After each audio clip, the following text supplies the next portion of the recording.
Qué alegría recibiros en este tercer capítulo de nuestra saga documental sobre las despedidas fúnebres más legendarias que marcaron la crónica humana. Justo ahí abajo, en la descripción, tenéis los links de nuestros vídeos previos, por si aún no pudisteis verlos. Y ahora, dejadme en la sección de comentarios qué personaje os encantaría descubrir en la cuarta entrega.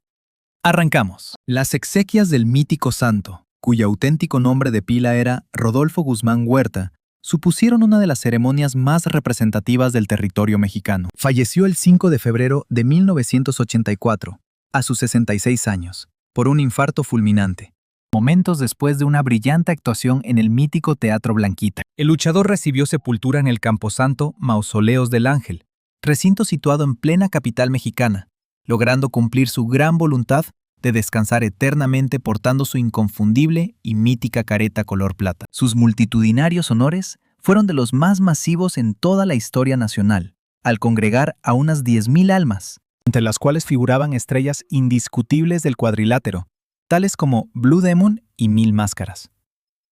El lento avance del séquito mortuorio quedó totalmente envuelto por un mar de fanáticos que deseaban mostrar sus respetos al ídolo. El trayecto del ataúd desde el tanatorio al camposanto consumió muchísimas horas, a causa del enorme gentío que se arremolinó allí para darle su último adiós. En la ceremonia se experimentaron instantes verdaderamente desgarradores. Colegas de profesión y amistades más íntimas evidenciaron un inmenso sufrimiento frente a la pérdida de este mito del ring. Días antes de fallecer, el ídolo dejó atónita a la audiencia al quitarse a medias su célebre capucha, en pleno directo del formato televisivo Contrapunto, desvelando de esta manera y de forma totalmente inédita una fracción de su semblante delante de los espectadores. Semejante movimiento inusual se entendió rápidamente como un precioso adiós simbólico a todos sus incondicionales. Las honras fúnebres de Lola Beltrán, la eterna e inigualable soberana del género ranchero, supusieron un evento tan sumamente conmovedor que dejó patente el gigantesco amor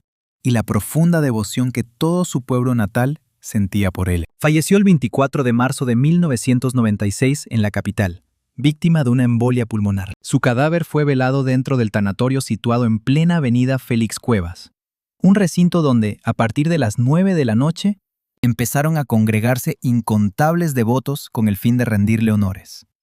Tiempo después, la fallecida fue desplazada hacia el majestuoso Palacio de Bellas Artes, escenario donde recibió un merecido tributo póstumo, siendo este un privilegio súper exclusivo, reservado únicamente para las grandes personalidades del ámbito artístico y cultural del país. El 27 de marzo viajó de regreso a su localidad natal, El Rosario, en Sinaloa. Multitud de vecinos se agolparon a las puertas de la casona del clan Beltrán, dispuestos a darle el último adiós a su adorada estrella. Rozando las 10 de la mañana, la procesión mortuoria arrancó su lenta marcha hacia el cementerio, situado a apenas 5 manzanas de distancia del número 19 de la calle homónima. En pleno trayecto, miles de fieles desconsolados, uniendo sonoras ovaciones, vítores y llanto amargo, escoltaron al séquito fúnebre. Una vez en el camposanto, el gentío en masa le regaló una última ovación a la gran Lola. Íntimos colegas como Juan Gabriel, Amalia Mendoza y su propia hija María Elena entonaron varios de los temas más icónicos del artista, como Cucurrucucú Paloma o Paloma Negra, desencadenando que cientos de fans derramaran unas amargas lágrimas de sufrimiento. El sepulcro de Lola Beltrán reposa en el interior del cementerio de San Juan, flanqueando a la iglesia de Nuestra Señora del Rosario. Hablamos de un lecho mortuorio bastante modesto, engalanado con arreglos florales y custodiado por una talla virginal, plasmando su inmensa fe. Sobre la losa funeraria han dejado grabado este mensaje: eternamente te sentiremos cerquita, dentro del corazón, y algún día nos reuniremos contigo allá donde descanses junto al Señor. Por su parte, los diarios internacionales también cubrieron esta trágica defunción. Míticos periódicos como El Clarín en Buenos Aires, La Nación en territorio costarricense, El Mercurio chileno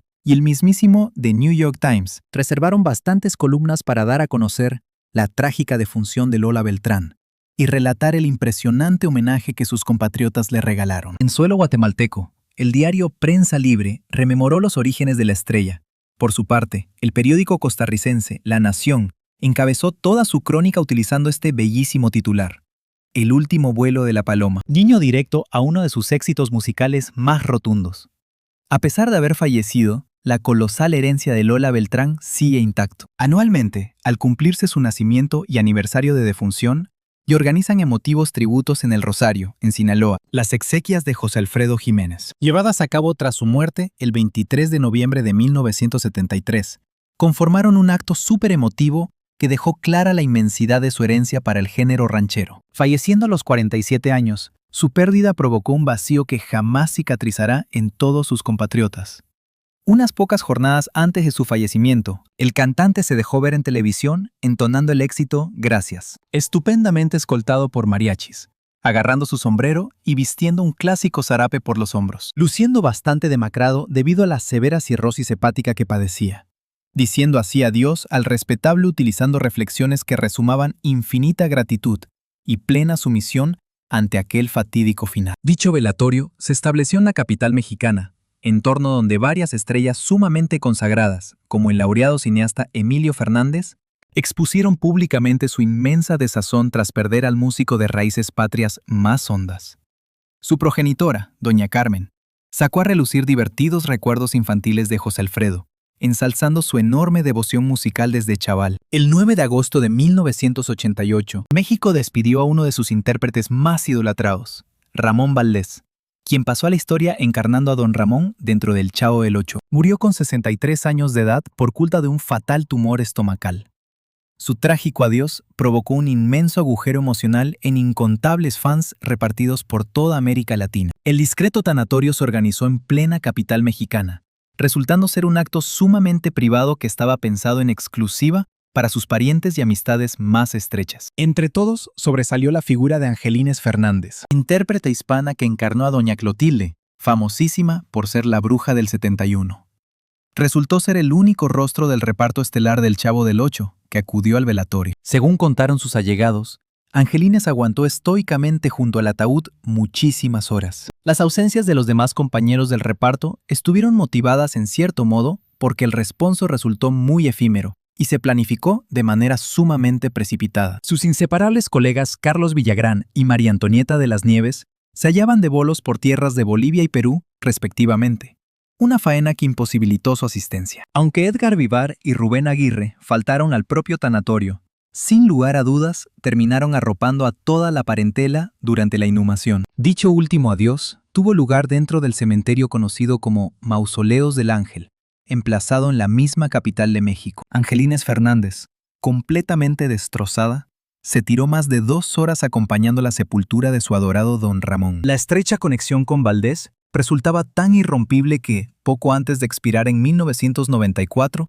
rogó expresamente que la sepultasen a su lado. Actualmente, ambas lápidas descansan separadas por un puñado de metros, transformando aquel rincón en un auténtico santuario para los enormes incondicionales de la serie. La despedida a Ramón Valdés destacó por su rotunda llaneza y emotividad, sirviendo como espejo de aquella tremenda campechanía que siempre le definió. Su inmensa herencia perdura, no únicamente en la pequeña pantalla, sino fundamentalmente en el enorme apego de quienes continúan añorándolo como el queridísimo Don Ramón. Igual que pasaba en sus apoteósicos bolos de otra época, las exequias de Rigo Tobar nunca se libraron del alboroto ni del tremendo fervor popular. Los correspondientes ritos arrancaron a mediodía en el mismísimo tanatorio galloso de Félix Cuevas, a donde los restos del solista fueron arropados por un inmenso tropel de parientes, colegas y devotos que andaban apiñándose únicamente para brindar un tributo final. Al asentar el féretro dentro de la capilla, los propios parientes arrancaron de golpe con el duelo y con una eucaristía privada, exigiendo clausurar velozmente los accesos. Semejante postura desató un cabreo brutal entre sus acérrimos adeptos, que andaban aglomerándose por las recepciones reclamando a gritos poder despedirse de su referente. Al notar cómo se caldeaba drásticamente el ambiente, varios parientes colaterales, unos cuantos simpatizantes y ciertos reporteros aunaron fuerzas intentando reventar la entrada. En escasos minutos, la barrera acabó cediendo ante el colosal empuje de la masa, originando una brutal estampida pasional que irrumpió donde reposaba Rigo Tobar. Aquel panorama resultó apabullante y desmedido. Chillidos, vítores constantes y muchísima urgencia colectiva por contemplar de nuevo al varón que logró influir profundamente en generaciones enteras. Entre semejante barullo brotaban quejas cargadas de pura rabia. Solamente porque somos pobres y de barrio nos vetan, al tiempo que otros protestaban. Él también es del pueblo, dejadnos entrar. Cerca de 100 individuos lograron adentrarse en un recinto que ya estaba abarrotado. En pleno guirigay, Alma, quien fuera su compañera sentimental final, suplicaba cordura. Aquí descansa Rigo. Todos le adoramos. No obstante, dejemos que descanse. Pero el fervor callejero era imparable. Se oían comentarios afirmando, Rigo era puro afecto, y Rigo pertenecía al populacho. Mientras canturreaban a pleno pulmón sus mejores éxitos, el tanatorio acabó convirtiéndose de lleno en una absoluta verbena popular. Incondicionales de cualquier quinta se acercaron desde numerosos enclaves, portando retratos antiguos o presentándose allí aferrándose a viejos vinilos e incluso agrupaciones de mariachis.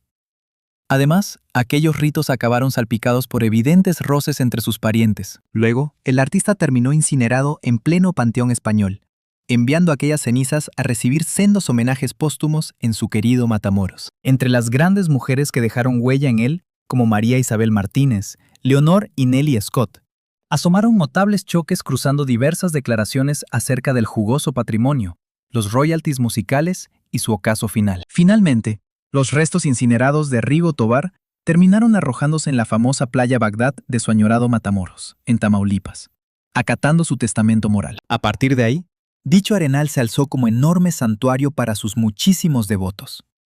En pleno marzo de 2025, bajo el pretexto del 20º cumpleaños de semejante defunción, se terminó orquestando un precioso homenaje allí mismo. Una cita que abarcó plenamente una corona arrojada entre las aguas, además de asentar la baldosa inicial para levantarle su respectivo fresco conmemorativo. Aquel sincero acto póstumo de exaltación supuso buena pata nuclear del festival Rigo es Amor del 2025, auspiciado por su consistorio y los propios parientes, buscando siempre preservar intacto su rastro melódico o cultural. Tanto el tanatorio como la inhumación del grandísimo José José, perecido el triste 28 de septiembre de 2019, se enturbiaron por varios rifirrafes parientales o circos periodísticos capaces de acaparar todo el interés civil de las fronteras aztecas y las estadounidenses. Apenas se reveló la fatalísima pérdida mediante testimonios provenientes de su respectiva chiquilla menor, Sara Sosa. Aquellos descendientes mayores, José y Marisol, volaron hacia Miami, buscando honrar a su respectivo progenitor. Desafortunadamente, al personarse in situ, se revelaba inviable topar con aquel malogrado cuerpo, ni rascar indicios certeros, detallando la ubicación mortuoria, detonando una batida frenética, sumaba al brutal alboroto originado por redes. En las redes, todos buscaban a José José. El 4 de octubre tuvo lugar un velatorio sumamente íntimo en Miami, seguido de un enorme tributo público celebrado el 6 de octubre dentro del recinto Miami-Dade County Auditorium. Aquella ostentosa caja fúnebre, cuyo altísimo precio rondaba entre los $10,000 y los $24,000, posaba sobre las tablas mientras varios mariachis entonaban sus melodías más inmortales. A lo largo de aquellas jornadas fúnebres, afloraron enormes roces entre los descendientes del artista. Manifestaron sus profundas ganas de repatriar el cadáver hasta tierras mexicanas y exigieron realizarle un examen forense previo a incinerar. No obstante, Sara Sosa frenó dicha propuesta afirmando que su progenitor ya había dejado muy clara su intención de ser incinerado para luego repartir sus propios restos a partes iguales entre Miami y México. Obviando las fuertes disputas familiares, se celebraron majestuosos tributos en territorio mexicano. Así, el 9 de octubre, una porción de los restos de José José llegó al imponente Palacio de Bellas Artes, un lugar donde muchísimos devotos homenajearon por todo lo alto al inolvidable príncipe de la música. Poco tiempo después, se ofició un acto religioso en la mítica Basílica de Guadalupe, rematando con su posterior entierro dentro del Panteón francés. Más adelante, estallarían diversas batallas judiciales vinculadas al patrimonio dejado por José José. Llegado el mes de abril de 2021, trascendió que la antigua mujer del vocalista, Anel Noreña, aparecía como la única beneficiaria dentro del testamento redactado, desatando así un enorme conflicto directo frente a Sara Sosa, al quedar totalmente fuera del escrito. Las exequias de José José plasmaron a la perfección el inmenso amor popular por el intérprete, junto con los turbios enredos y peleas de su propio clan, forjando un recuerdo impregnado de grandes canciones y de los sonados escándalos que mancharon su adiós. Por otro lado, las honras fúnebres de Antonio Aguilar, fallecido aquel 19 de junio del año 2007, con 88 años, por culpa de una grave neumonía, supuso un acontecimiento de enorme trascendencia para todo México, caracterizado por masivos actos de reconocimiento, y una fortísima exhibición de amor incondicional desde la ciudadanía. Una vez confirmada su defunción en plena Ciudad de México, los restos mortales de Antonio Aguilar viajaron hasta el emblemático Teatro Fernando Calderón, ubicado en Zacatecas, para brindarle un sentido tributo después de muerto. Millares de asistentes acudieron para darle el último adiós al famoso Charro de México, siempre arropados por varios mariachis que tocaron sus melodías más legendarias. Más tarde se ofició un rito religioso dentro de la Catedral Basílica de Zacatecas, congregando a parientes, amistades íntimas y fieles seguidores. Posteriormente, el desfile mortuorio puso rumbo al conocido rancho El Soyate, situado en Tayagua, municipio de Villanueva en Zacatecas.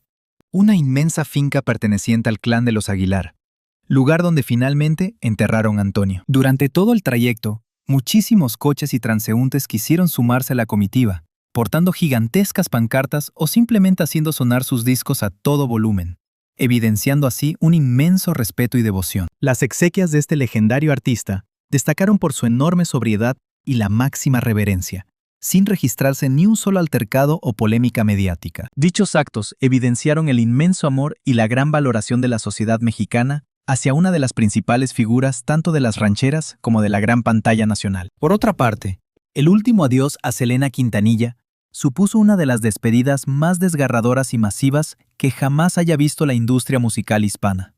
A raíz de su fatídico asesinato, aquel 31 de marzo de 1995, la pena generalizada inundó absolutamente todos los rincones de Corpus Christi, Texas, aquella localidad que la contempló madurar y que le sirvió de trampolín para alcanzar la fama mundial.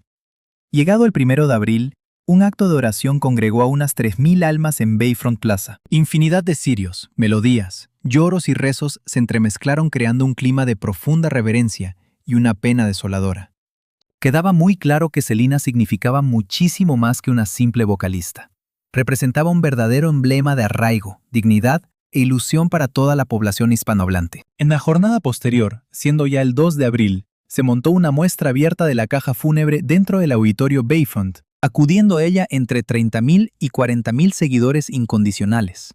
Las colas abarcaban manzanas enteras, pues absolutamente nadie quería quedarse sin brindar su sentido adiós definitivo. Más de 78,000 almas dejaron su firma en los libros de pésames, y aquel féretro, rodeado por preciosas flores traídas mayoritariamente desde la zona de los Países Bajos, suponía una prueba irrefutable del inmenso mimo y la adoración con los que prepararon aquel multitudinario acto. El cadáver de Selena, enfundado en un vistoso atuendo de tono morado, siendo su pigmento predilecto, y enmarcado entre preciosas rosas albas, transmitía muchísima calma, aparentando un sueño muy profundo. Pese a todo, este solemne funeral tampoco se libró de protagonizar ciertos altercados. Unas horas previas a la inauguración de aquel recinto, empezaron a correr voces bastante perturbadoras por las calles. Las malas lenguas aseguraban que los restos de la diva no reposaban dentro de la caja mortuoria. Semejante incertidumbre, alimentada por una inmensa pena y el escepticismo, forzó irremediablemente a Abraham Quintanilla, progenitor directo de Selena, a adoptar una durísima resolución de la cual terminaría arrepintiéndose de por vida: acabar destapando el propio féretro ante todo el gentío presente. A pesar de haber vetado terminantemente las fotografías con flash o cualquier grabación audiovisual, varios de los congregados se saltaron las normas, sacando instantáneas que tiempo después acabarían inundando portadas, programas televisivos y hasta prendas de ropa estampadas, logrando así que se transformara un momento súper privado de duelo personal en un auténtico circo mediático que sus parientes jamás quisieron. Finalmente, el 3 de abril se ofició su sepultura más íntima dentro del cementerio Seaside Memorial Park, ubicado en Corpus Christi, reuniendo a cerca de 600 asistentes exclusivos, destacando a sus familiares, amistades íntimas y colegas de profesión, que llegaron a compartir escenarios y anécdotas con Selena. Esta liturgia fue conducida por un oficiante de los Testigos de Jehová, la confesión religiosa de la que toda la familia Quintanilla formaba parte activa. Sin embargo, y a pesar de que el acto fúnebre tenía un enfoque estrictamente íntimo y reservado, una emisora radiofónica decidió retransmitir en riguroso directo el sepelio, sin contar con la más mínima autorización de la parentela, añadiendo así un atropello adicional y una gravísima falta de consideración hacia su luto. Durante esa misma jornada, la ciudad de Los Ángeles albergó una Eucaristía extraordinaria dentro del pabellón conocido como Sports Arena, congregando a más de 4,000 individuos provenientes de todos los rincones del país y de vastas zonas del continente latinoamericano. Además, miles de admiradores anónimos llevaron a cabo multitud de tributos improvisados, prendiendo cirios y ubicando retratos entrañables de Selena a lo largo de santuarios levantados de manera totalmente espontánea. Toda la sociedad se fundió en un profundo duelo comunitario que raramente se había presenciado antes. Si bien es cierto que las exequias estuvieron marcadas por ciertos contratiempos y determinaciones sumamente polémicas, la despedida también constituyó una prueba irrefutable, el inconmensurable cariño que muchísimos millones de incondicionales profesaban hacia la inigualable Selena. Por otro lado, el adiós definitivo a Vicente Fernández supuso un acontecimiento que dejó una huella absolutamente imborrable en el corazón de todo el pueblo de México, así como en infinidad de admiradores repartidos por todo el globo. Este auténtico referente del género de las rancheras perdió la vida el 12 de diciembre del año 2021, a la edad de 81 años, en la ciudad de Guadalajara, dentro del estado de Jalisco, después de lidiar durante varios meses con severos baches de salud. El simple hecho de que su fallecimiento coincidiera exactamente con la festividad de la Virgen de Guadalupe, una figura religiosa hacia la cual sentía una veneración enorme, fue interpretado por multitud de seguidores como un guiño casi divino que cerraba el broche de oro a toda una trayectoria consagrada por completo a la música, a sus seres más queridos y a las más hondas raíces y costumbres del pueblo mexicano. Los restos mortales de Vicente fueron conducidos hacia su mítica finca Los Tres Potrillos, ubicada en Tlajomulco de Zúñiga, en la región de Jalisco, un enclave que por infinidad de décadas funcionó no solo como su vivienda familiar, sino como un auténtico santuario y emblema de toda su herencia artística. Dentro del recinto VFG, el cual forma parte integral de las instalaciones, se habilitó un inmenso velatorio público, donde millares de fieles seguidores tuvieron la oportunidad de darle un último y emotivo adiós. A lo largo de muchas horas, unas colas interminables rodearon por completo la totalidad de la finca. Según los cálculos más aproximados, más de 50,000 individuos se desplazaron hasta allí con la intención de presentarle sus respetos. Las retransmisiones enseñaban a personas en edad adulta, abuelos, sagas familiares al completo y multitud de adolescentes con el rostro surcado de lágrimas, entonando a una sola voz los grandes éxitos más representativos del querido artista, mundialmente conocido como el Charro de Huentitán. En el transcurso de la liturgia religiosa que se ofició a lo largo de la jornada posterior, su queridísimo hijo, Alejandro Fernández, entonó a pleno pulmón el famoso tema Volver, Volver, un acto que emocionó hasta las lágrimas a todos los asistentes y a sus familiares más cercanos. Toda la atmósfera se encontraba repleta de una sensibilidad desbordante. El cuerpo de Vicente descansaba acompañado por enormes coronas de flores de tonos blancos, las cuales figuraban entre sus grandes favoritas, y al costado de su ataúd se situó cuidadosamente su famosísimo y tan característico sombrero de mariachi. Cada detalle de la decoración fue concebido meticulosamente para plasmar a la perfección el alma del cantante. Una estampa sobria, tremendamente elegante y con un profundo arraigo a la cultura de México. A pesar de que la despedida resultó sobrecogedora, en absoluto se libró de cierta polémica mediática. Algunos grupos de comunicación informativos mostraron su claro descontento por no haber podido acceder a las instalaciones, dado que el círculo íntimo del artista concedió los derechos de retransmisión en rigurosa exclusiva a unos pocos y selectos canales de televisión. Para colmo, la propia figura del cantante Vicente ya había estado en el centro del huracán mediático y de severas críticas bastante tiempo antes de su fallecimiento, debido a múltiples polémicas bastante sonadas. A lo largo del sepelio se llegaron a experimentar instantes verdaderamente íntimos y que encogían el corazón. Doña Cuquita, la mujer con la que compartió absolutamente toda su vida, se dejó ver tremendamente desolada por la terrible pérdida, exactamente igual que sus descendientes y nietos. El gran artista Alejandro Fernández aguantó el tipo y permaneció estoico, aunque notablemente afectado, hasta el punto de que, mientras cantaba en directo, la voz se le terminó quebrando de pura tristeza en reiteradas ocasiones. Mientras tanto, su inmensa legión de seguidores, por su lado,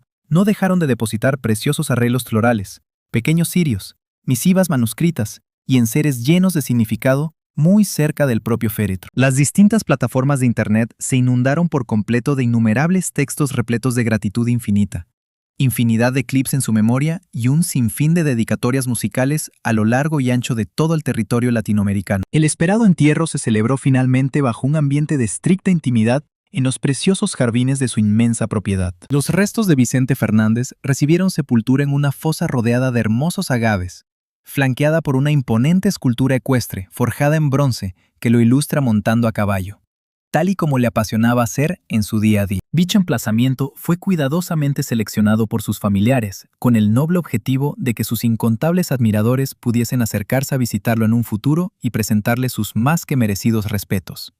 El incalculable patrimonio cultural que deja tras de sí el gran Vicente Fernández sigue prevaleciendo de una manera completamente intacta. Su intachable trayectoria profesional se prolongó durante más de 50 años.